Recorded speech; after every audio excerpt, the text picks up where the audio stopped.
Thank you for joining us this morning to our webinar, Japan, Ancient and Modern. Just a few words about Wheel and Anchor before we get started.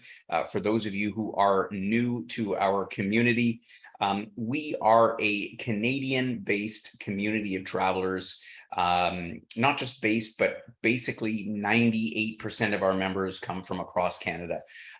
And we share something in common, I think, all of us as travelers, about how we look at the world. And it's our goal and my vision when we put Wheel and Anchor together a few years back, that the way that we explore the world, the way that we learn about other countries and their cultures and the people and the traditions and customs, it's kind of like a soft touch that we bring to travel. We go in, we listen, we try to understand, we taste, we experiment with things, and we do so with a great deal of respect for the places that we visit, and know that we're guests when we travel in these countries, and so we try to follow their customs and be mindful and respectful about the way that they think. It's amazing. Perspectives in countries around the world differ so much to those that we have at home. And so it's that philosophy, that approach to travel that we all share at Wheel and Anchor, and why we want to expand this community of those people that think the same way, which is all of us. And at the same time, my goal is that everybody who comes along with us is well-traveled and well-connected. And so, as I like to say, being well-traveled is more than just checking countries off the list. And while that's, let's face it, we all have our bucket list. We all have our countries that we want to travel to and visit in all the different places. And so I see Barb just joined us. So good morning, Barb. Good morning. Let me just interrupt for 1 second and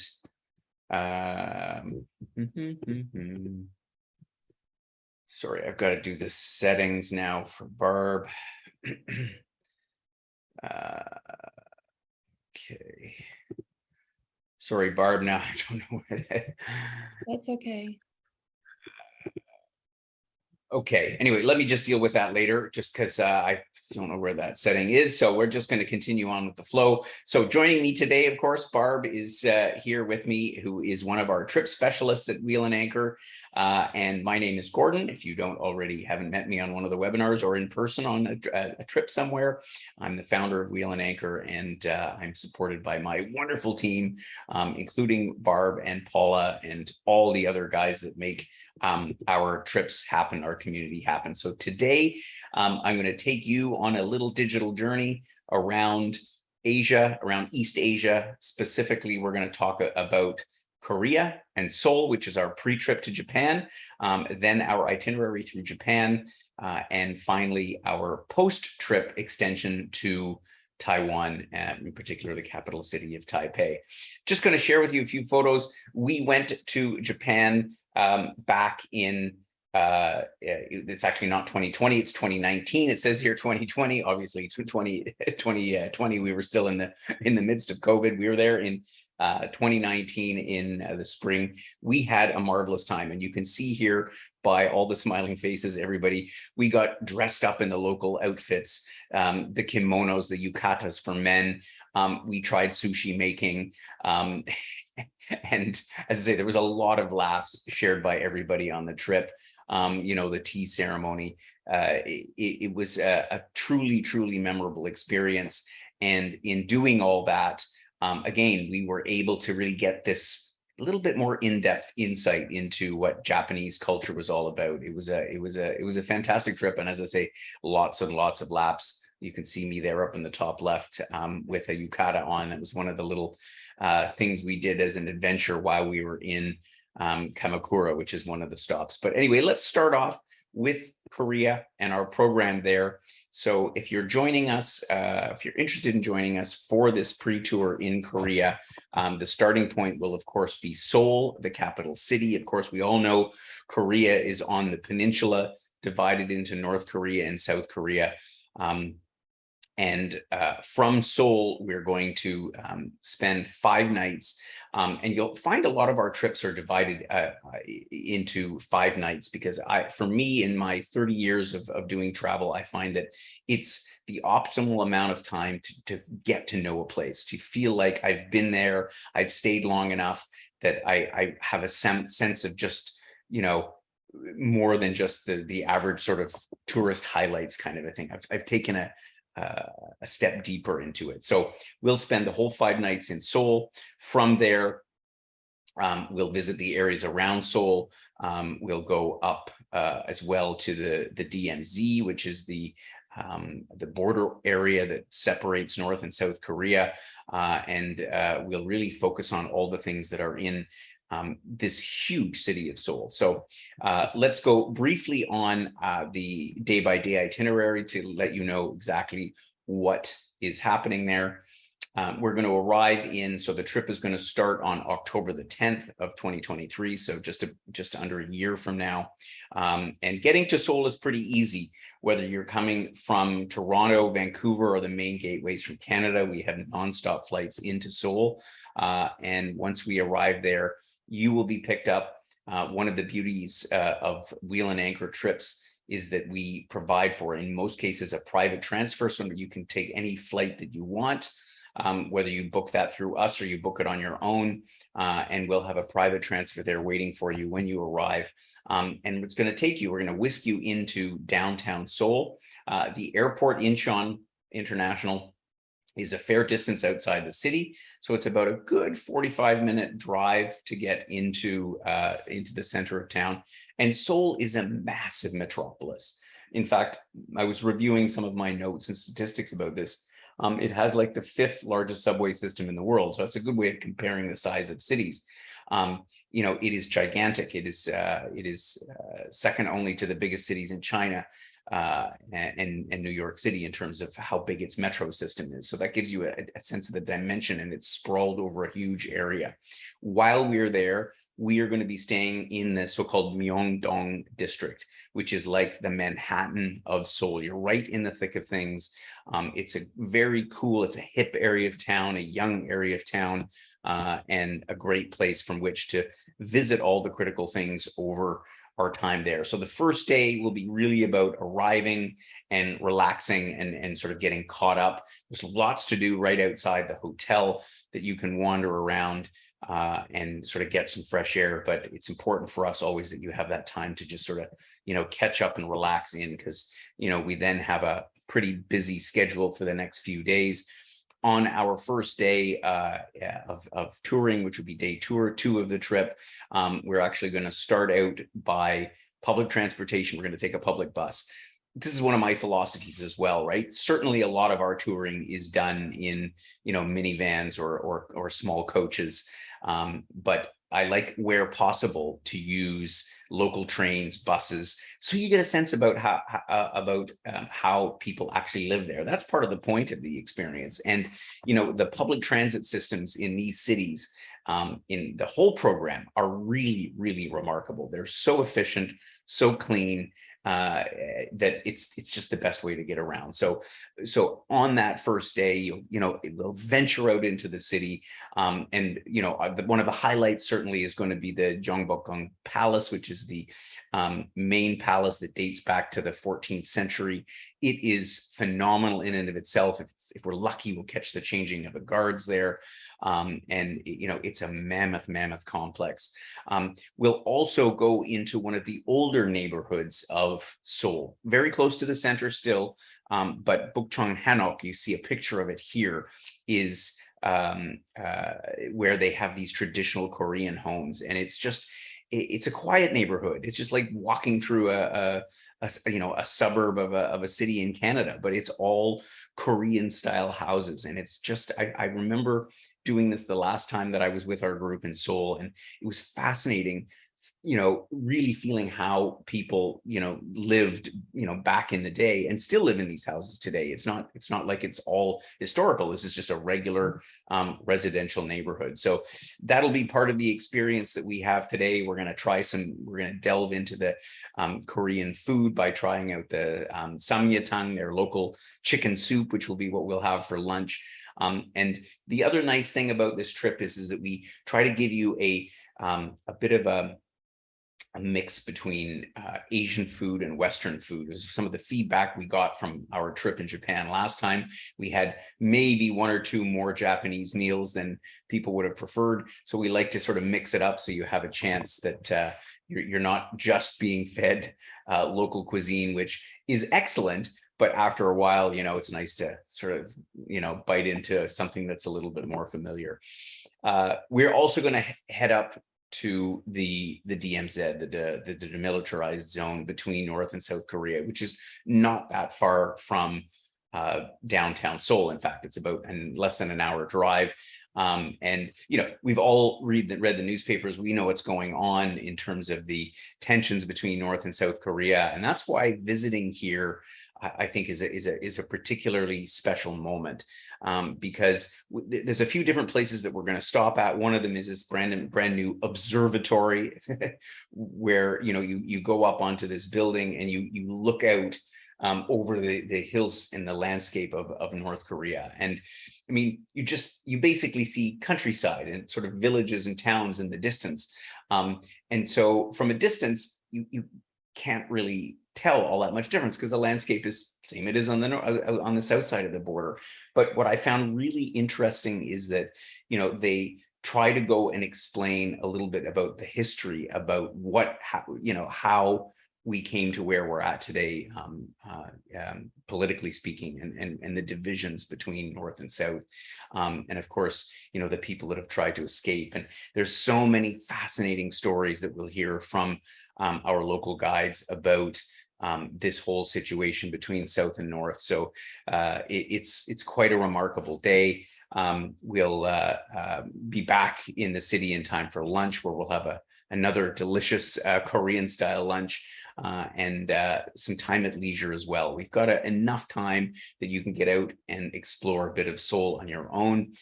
It's why we always encourage members to read up a little bit on the city, because there's so many bits to it, and the public transportation system is so vast but easy and efficient to use that it's just a great idea to get out and explore on your own. The next day, we are going to see some of the amazing temples that are in Seoul, and of course, there are, like in any of these cities, different cultures. Korean Buddhism is probably the most important religion in Korea at this point. But beyond that, we'll see some Protestant installations in churches. We'll see some Shinto as well. So there's different influences here. But the one that struck me the most, Gyeongbokgung, which is associated with the main palace structure, incredible pieces of architecture. We'll also go along this urban waterway called Cheonggyeokcheon Stream, which is this 11-kilometer long riverbed that, I mean, it used to be sort of an ugly creek, if you will, that ran through the city, but they revitalized it and made it into this sort of a work of art, which is one of the most remarkable things, is this river that they have made very pedestrian friendly amongst all the skyscrapers. And so it's this, sort of this little oasis of calm in the middle of the city. It's quite remarkable. We'll take a ride up the cable car up Namsan, where you'll see Seoul Tower. That was one of the first pictures in the presentation here. And you'll have a glimpse of this massive city that spreads out over such a huge area. And then finally, we'll have a free day. And again, I'm a big believer that we offer time for people to sort of venture out on their own. And when we say on your own, you've got our guide there, you've got our host. that will help you to point you in the right direction, depending on what it is that you'd like to see. You might want to go and visit a tea house. We're obviously going to do tea ceremonies in Japan and potentially also in Taiwan as well. But it's interesting to see the nuances between these, very, very important traditions. You have the opportunity to go investigate. This is probably more for the women, but Korean skincare, of course, it's renowned all around the world.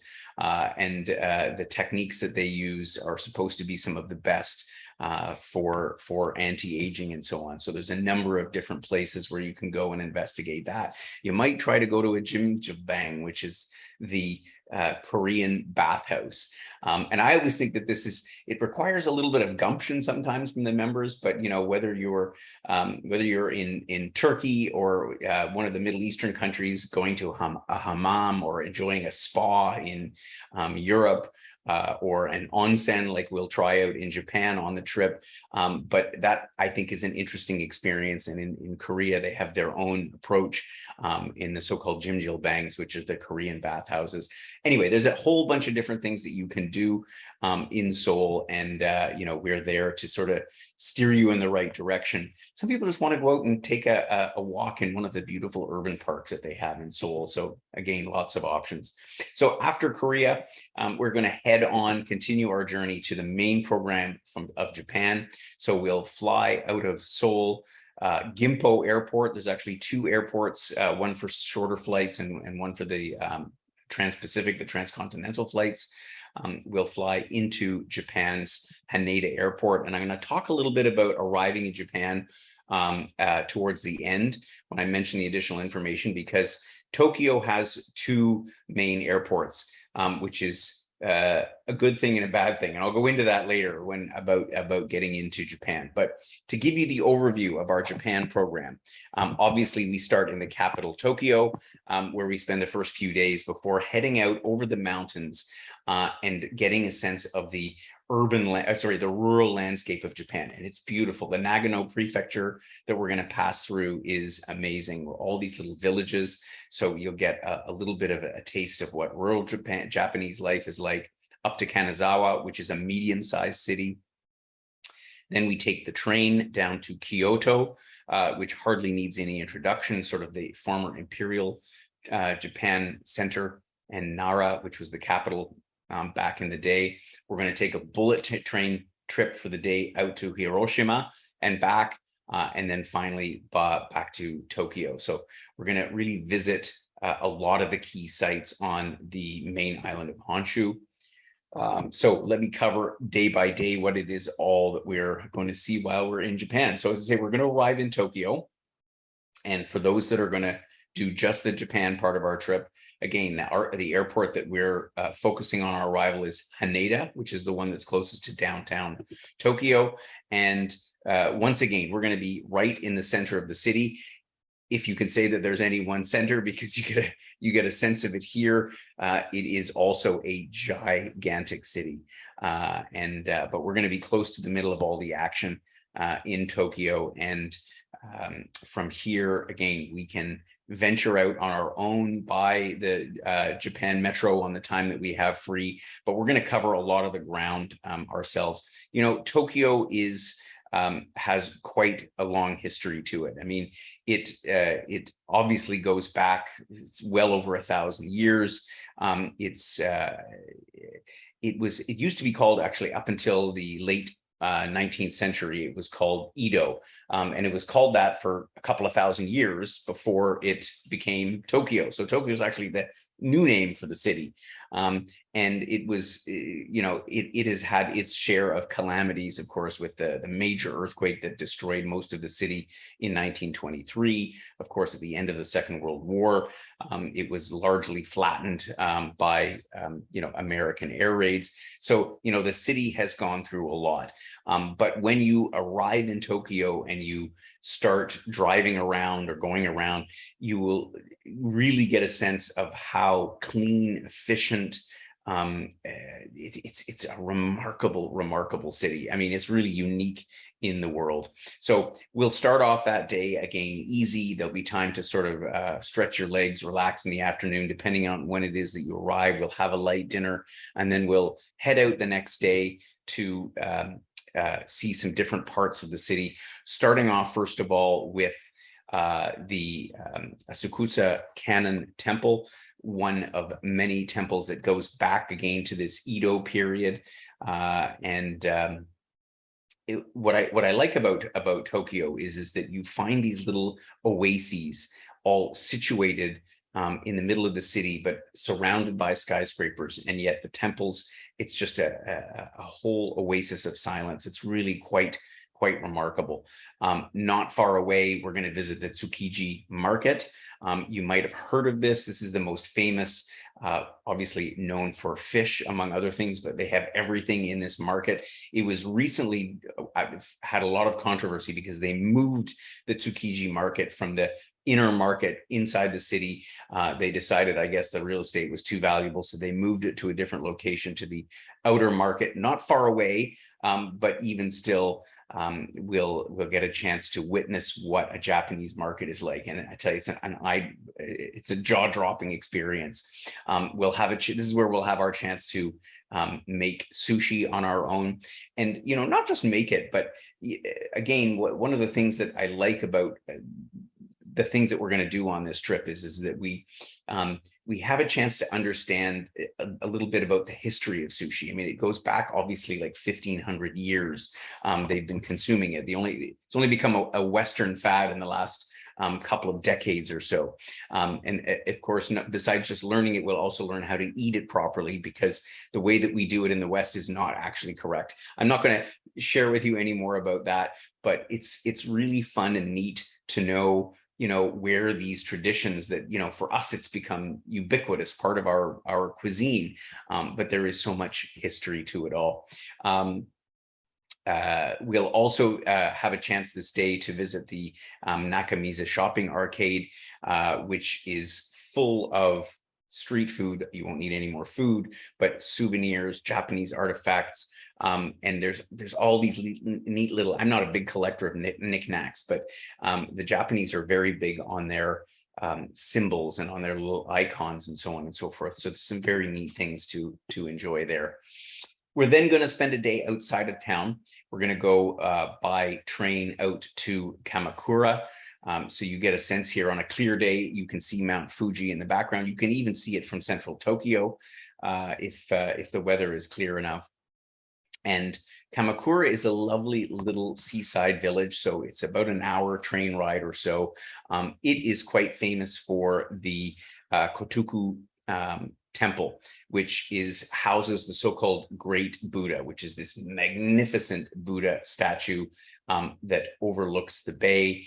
We'll walk up to the various shrines through a beautiful Japanese botanical garden, and we'll really spend the day here on this Komachi Street. That's where, if time permits, we'll have a chance to try on some of the Japanese clothing, the yukatas and the various other Japanese outfits and so on and so forth. So in the afternoon, we'll head back to Tokyo. And then from here, it's on our way out into Nagano. And so on our way out of Tokyo, we'll be heading here basically to the west. And we're going to pass by Mount Fuji, which is, of course, a pretty spectacular mountain. If the weather is good, we will drive up to the so-called fifth station of Mount Fuji. I remember that with our group last year, of course, being the volcano that it is and so on, the weather changes quite rapidly. It's often shrouded in clouds. So we We didn't opt to go up because we actually had pouring rain. You never know what you're going to get. Can be a beautiful day. But what I found particularly interesting on this day as we make our way up into Nagano was visiting the Hakone Open Air Museum. And I didn't really expect too much of this, but this place was incredible. Set in the hills, in the foothills, is sort of leading up to Mount Fuji, is this incredible museum where they have a collection of sculptures that is miraculous. I mean, you have stuff from Henry Moore, from Picasso, some of the well-known but also lesser-known artists, and it is truly a remarkable experience. And so I've allowed for actually extra time there because we were all taken aback by what an incredible stop this was. So when we arrive in Suwa, which is where we're going to be spending our first night in the countryside, we are going to check in to a traditional Japanese ryokan. And the ryokan is it is the Japanese old style of inn, if you will. Many of them today just look like modern hotels, but staying in them is a particular special experience because for those that wish, and we're not compelling everybody, but we will stay in a Japanese style room, which means you have the tatami mats, the bamboo mats on the floor with a mattress, which is kind of like a futon. It's very comfortable, but you're sleeping on the floor, which is not something we're all accustomed to. They do have traditional rooms as well with regular beds, but it's just one night. So I do recommend, try sleeping in a ryokan the way that the Japanese do. It's kind of part of the experience. So from Suwa, we're going to head up to Matsumoto. So we're now proceeding further into the mountains. And what struck me is how green Japan is, because we all think of it in terms of the cities like Tokyo and Kyoto and Hiroshima. It's all urban, urban, urban. But when you get out just a couple hours outside of Tokyo, it's remarkable how much nothingness there is. It's phenomenal. And set amongst all of this is Matsumoto Castle, which was built during the samurai era and is really quite a remarkable structure. And I know that when we went, there's a bunch of guys dressed in the samurai outfits that greet you and take photos and selfies and all the rest of it. It's quite fun. But we'll again not just visit the castle itself, but there is a wonderful folk craft museum there where you get to see some of the artifacts of the day that were employed and used during this era of time. It was really, really amazing. We had a wonderful experience at Matsumoto. From here, again, we're now well into the Nagano prefecture. We visit the town of Takayama. In fact, we'll be staying just outside of town. And it has a very charming traditional Japanese rural feel to it. So you'll be away from the city, you'll be surrounded by these wooden style buildings. In fact, we'll go inside a homestead of some of the local Japanese. We'll visit the local morning market. And here's where you get a sense of the roots of Japanese culture, more so than you find in the big cities. And we'll learn about the Hida region and the Hida beef, which we've all heard of. Kobe beef, of course, which is that Japanese style of Wagyu beef where they feed the cows beer and they massage them every day and all the rest of it. But in this area, it's known for the Hida beef, which is also highly prized in Japanese cuisine, but it's just not as well known. So that's something particularly special that we'll do. We'll also get a chance to try some sake. This area is particularly well known for producing sake, which is of course the Japanese rice wine, and we'll sample different kinds and understand again why the Japanese actually like to drink sake cold, even though we think it should be drunk hot. So terrific day. On our way now towards the northwest coast of Japan, so to the Sea of Japan, the body of water that separates Japan from China. We're heading towards Kanazawa. We stop at Shirakawa-go, which is this ancient village of these grass thatched roof houses. And again, if you've seen thatched roof houses before, in different parts of the world. These ones are so different and so cool because the thatching on these things, it must be like almost a meter thick. It is remarkable. And as you can well imagine, as you enter into this village, I remember all the signs and all the people. It's like no smoking. You can imagine what this place would go up like in smoke in no time. So it's a fascinating little stop along the way here in Shirakawa-go, as I say, on our way to Kanazawa, which will be where we'll spend a few nights. Kanazawa is best known for the history of the samurai. So the samurai tradition, which has, there's remnants of it still, but it more or less disappeared sort of at the end of the 19th century. We'll visit the residence of a samurai family, the Nomura family, to get a little bit of an insight into what that culture was all about. And so this is again where we learn what samurai wasn't, because we all think about them as, the warriors and the guys with the swords and all the rest of this kind of thing. And that was only one aspect to what samurai culture was all about. They were actually a form of nobility, and their, intelligence and their cultural upbringing and all the rest of it was as much a part of who the samurai were as it was just their how they were known to us as as the warriors, as you will. And Kanazawa as well is also the heart of gold leaf production in Japan.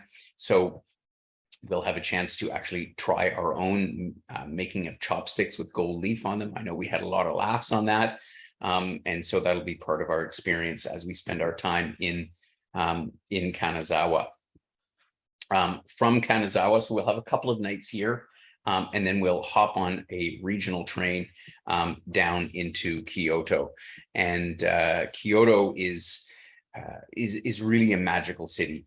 Part of it is super modern, just like Tokyo is, skyscrapers and all the rest of it. But the areas with the temples and the Gion district, the home to the geisha, is really what Kyoto is all about, particularly for visitors. And it's, part of a larger urban area that includes Kobe and Osaka. And so we're going to get a glimpse of part of the city, particularly Nara. So Nara is a call it a suburb, if you will, which was again the ancient capital of Japan. And here they have one of the largest wooden structures in the world that was sort of the castle at the time, that was the capital of Japan back in the 8th century. And of course, later on, it was moved to Kyoto itself, and then later on, of course, to Tokyo. And there are some amazing temples in and around Nara. But what's funny is that what we found most memorable about the place is the fact that the whole area is all filled with roaming deer, just like you see here. And they're friendly. They're just like dogs. They come up to you and, obviously looking for food. But it's just a very charming feeling to the whole area around Nara. Of course, we're going to do a side trip to Hiroshima, which is about 360 kilometers away from Kyoto. But this will be, again, one of the highlights for a lot of our members is riding the bullet train that travels at like 300 kilometers an hour. And, the bullet train, or it's locally known as the Shinkansen, itself has quite a remarkable history to it, because they started these trains back in the mid 1960s. So they've been going for the better part of 60 years. And during that time, despite 10 billion passengers having traveled, they have not had one single fatal accident, which just goes to show you how dedicated the Japanese are to technology, to safety, to all those things. It's incredible. And so, riding on that Shinkansen, it'll pull into the station exactly to the second of when it's supposed to, and it'll depart again to the second, and it'll whisk us in 90 minutes down to Hiroshima. And obviously, we all know the significance of Hiroshima as where the first nuclear bomb was dropped. And that is an important part of the day, but we'll spend the first part of the day actually getting to know the city, and we'll head out to an island called Miyagama. Hiroshima sits in sort of an archipelago, a bay of islands. So the surrounding scenery is just gorgeous. In fact, we'll even take a cable car ride up and see some of the beautiful waterways that sort of surround Hiroshima. The Hitsukushima Shrine, you see a picture up here that is basically in the middle of a bay when the tide is in, but it's also on dry land when the tide goes out. So that's a pretty special sight to see. But it goes without saying that the most significant part of a visit to Hiroshima is visiting the museum that forms the Peace Memorial, and it's, as you can imagine, a very sobering moment to see some of the pictures and the images and hear the stories told by this very, very well done memorial facility that explains exactly what happened, the ramifications of it, and the ramifications that still are today. So that is, again, one of the most important and sobering moments of the whole trip. So we'll whisk our way back to Kyoto, where we'll have another day, this time focusing on a little bit of a different part of the city.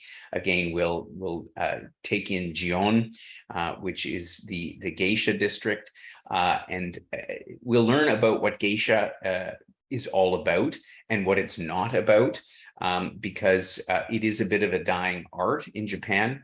And of course, a lot of people associated with the stories that, Hollywood told during the Second World War about what geisha were, but in fact, how they were meant to be a form of entertainers. And we'll, as part of our farewell dinner in Japan, we will have a geisha who attends to us during dinner, and it's really a beautiful, beautiful experience.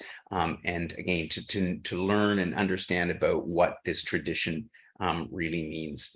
So that will pretty much wrap up our trip in Japan. So for those that wish, we have then a final segment to our trip into Taiwan. So you'll either depart from Tokyo or continue on with us to the final segment, which is Taiwan. Here, we're going to be flying into and staying in the capital city, which is Taipei, in the very north part of the island of Taiwan. And, it's relatively small on the map. You see it on the inset there, how it compares even to Korea and Japan. It's a tiny little island, but it's still 300 and close to 400 kilometers long. And so we're going to, as I say, spend the time in Taipei, but get a chance to go also to Kaohsiung down in the south. So I'll explain a little bit about what we're going to do when we get there. So again, we're going to fly and arrive into Taipei's probably the main airport. They also have two airports, one close to downtown, and then the main airport that is outside of the city. We'll have some time to relax. We're actually going to be staying in a very funky and interesting hotel, which is called the I always forget the name of this hotel. It's going to be called the Humble House Hotel. And I remember when we were going through this program and selecting this, because it's a very eclectic, sort of an artsy hotel. It's not what you would expect, because a lot of times you end up most of the hotels in these big cities like Taipei and Tokyo are very business hotels. That's generally what you get. But we decided to go with something a little bit more funky, a little more artsy.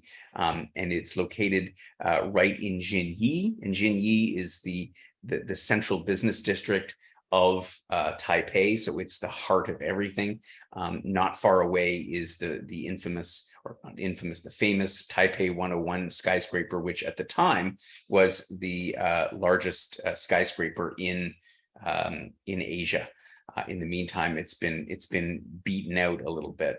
So among the things that we're going to see in Taipei, first of all, we're going to visit the Chiang Kai-shek Memorial. You can't go to Taiwan without seeing this incredibly iconic structure built in memory to Chiang Kai-shek, who was, of course, Taiwan's first leader back in the 1940s and early 1950s, and in fact, until his death in 1975.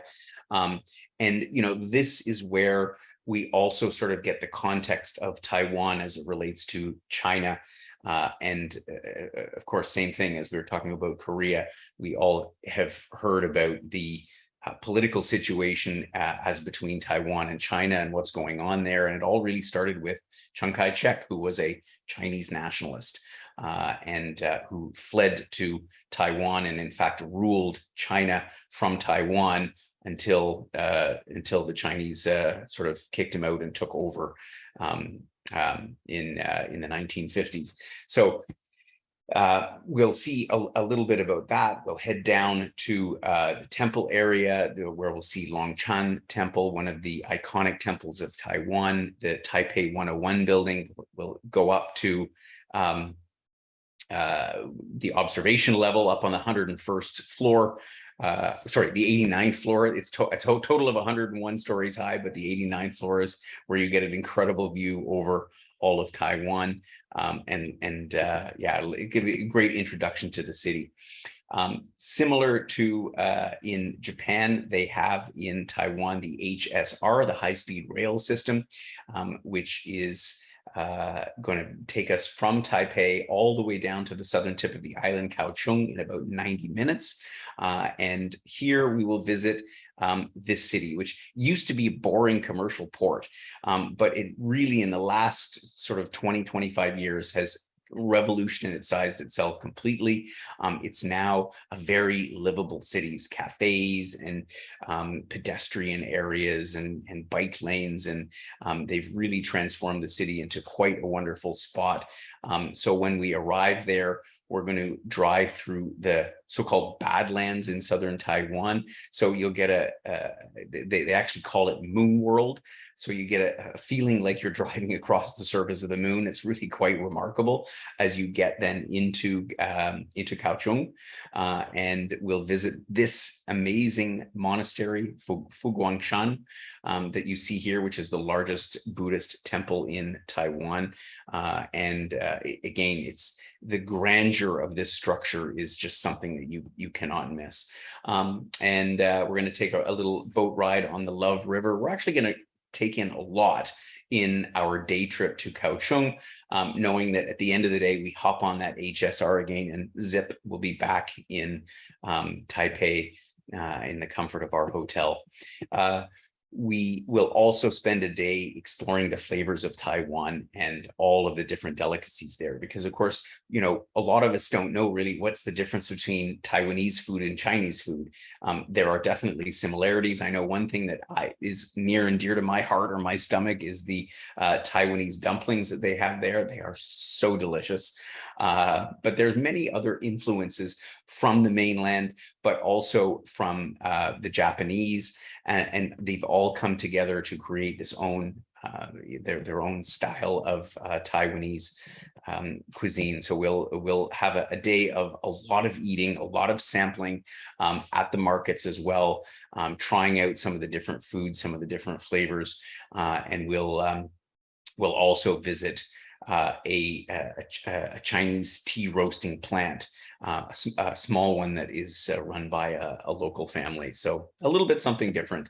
And of course, as with all of our trips and all of our days, we'll have a free day to explore more of Taiwan. And again, there's a million different things that you could do there. There's tons of other temples to visit, and one is more beautiful than the other. But quite frankly, I know what I like to do, which is to sort of head out a little bit to the nature. So, you know, you might want to head up to Elephant Mountain, which is just outside of Taipei. It's accessible easily by public transportation, and you take a little bit of a hike and you get the most incredible, breathtaking view over the city. So it's a good place to do the selfies from.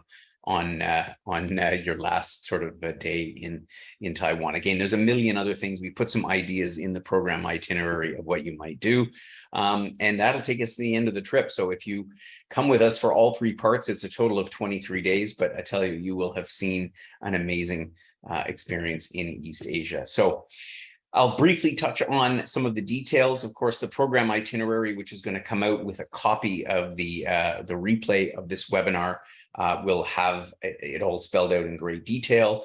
Our pricing here for the pre-program in in Korea is $29.90 double, with a relatively modest single supplement. Again, as with all of our programs, you have your transfers included in that. You have accommodation with breakfast. We typically have either a lunch or a dinner every day, our local guides, and so on and so on. So it's really quite comprehensive. For Japan, our program there for our 13 days in Japan is $79.90 double. And for those traveling single, the rate is shown there as well.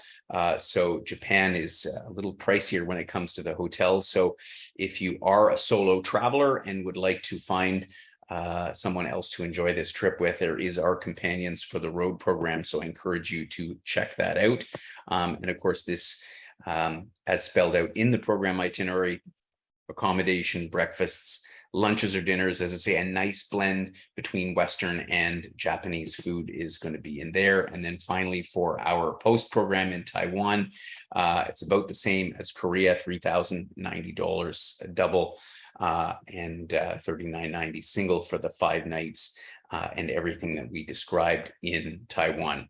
So and exclusions here, again, as per usual, our airfare will be organized separately, either by our office or you're welcome to do it on your own. And of course, travel insurance. And the only other thing I should mention there when it comes to Japan is the transfers. There are 2 airports in Japan. One is called Haneda, which is relatively close to the city center of Tokyo. And the other one is Narita, which is about a 2-hour drive away, depending on how traffic is. And so depending on where you're flying from in Canada, the flights will fly either to Haneda or to Narita. And so it's important that ideally you fly to Haneda Airport, because all of our transfers are from that airport, which is not to say it's not possible to fly to the other airport, but we do have to charge a supplement for that transfer because it's quite a bit further from the city center. So just a note on that. And to give you a sense of airfares, from the east, from Toronto, Montreal, you're looking around $1,300 to $1,500 is where prices are at, depending on the routing, the airline, and so on that you take. And of course, a little bit less expensive from the West Coast because you're a little bit closer to Asia. So at this point, if you have any questions at all, we're going to go on to our Q&A session. And in the meantime, or if you don't have any questions right now, but perhaps later on, please do drop us a note to either Paula or to myself or to Barb, whose email isn't there, but it's just barb@wheelandanchor.ca. And we'll be more than happy to answer any questions that you have. So Barb, are there any questions from our members? Well, our number one question is always about the weather at that time of year, if you want to touch on that. It's always our number one question, and I always forget to include it in the webinar. Yeah, so the weather in October is generally a little bit warmer than it is in Canada. So it's a perfect time to enjoy fall in Japan because there's a good chance that the leaves will be changing and so on and so forth. So basically in Korea and in Japan, you're likely to have temperatures sort of in the high teens and low 20s as a daytime high. It'll be a bit cooler in the mountains. And in the evening, you're probably looking, it's going to drop down into sort of the, 10 to 15 degrees. So it's kind of ideal touring weather. Taiwan is a little bit warmer. It's quite a bit further south. It's a couple hours flight. So in Taiwan, it'll still be summer-like weather. For our conditions, it's actually a perfect time to go to Taiwan because it's just too hot in the summertime. So you're probably looking at the mid-20s in the day and probably around 20 at night in Taiwan. Okay, and the other question we have is about if people have special dietary requirements, can those be catered to? 100%. Yeah, as with all of our trips, if as long as we know in advance, whether you choose a vegetarian or a vegan diet, or whether you have a gluten or whatever it happens to be, we can deal with practically anything in Japan, in Taiwan. In the meantime, they're very good at accommodating any dietary requirements Okay. whatsoever. And what about currency? Do people need to bring their own, like the local currency of the yen, or? And in this day and age, you can use your credit cards, particularly in Asia, anywhere. In fact, they almost prefer them. You can certainly take local currency. I always suggest getting it. If you try to go to a bank in Canada and ask for Japanese yen, you'll probably have to order it 5 days in advance. It's a bit of an ordeal. Whereas you could just show up. Again, we highly recommend using a Wise card, which again, the information is included in our additional information document about this trip, just because it's the most cost-effective way to go from Canadian dollars to Japanese yen and to pay for things, because it's basically like a prepaid credit card. It's very, very handy. But you can use Japanese yen as cash. Or similarly, you can use local currency in both Korea and Taiwan. Okay. And around how many people would be going on a trip like this? So it'll be similar to our spring trip. So it'll be somewhere between 16 and no more than 20 members on a trip. So we like to keep the groups pretty small. Okay. I don't see any other questions here right now, but people can definitely email myself or Paula if I they spotted do. one here from Candace asking who is the host. So the host for this trip has not yet been determined, but it'll be one of our great hosts. I would say there's a good chance it'll either be Todd or Amber, but we haven't confirmed yet because it's still a little bit far away for our hosts. But you can be assured that it'll be it'll be a wonderful, fun person. Okay. And I think next week we're doing the Vietnam webinar. Yes, that's correct. So next week, if you for those that are interested in our webinar next week, you'll find the link actually in our newsletter that's going to come out on Saturday, so look out for that. But we have a special Vietnam program that we're doing in November of next year. And that is a wonderful 12-night itinerary from Ho Chi Minh in the south up to Hanoi in the north. If you're interested in that webinar, just look out for our newsletter that'll come out this Saturday, and you can find out the details about that. Okay. I think that's all I have here. All right, great. Well, thank you so much. Thanks everybody for joining us on our webinar today. I hope you'll join us in Japan. As I say, the spring trip sold out in no time. So if you are interested in joining us in the fall, please drop us a note so we can get your name down on the list as soon as possible. And I look forward to catching up with you soon on another Wheel and Anchor webinar. Take care and have yourselves a great day.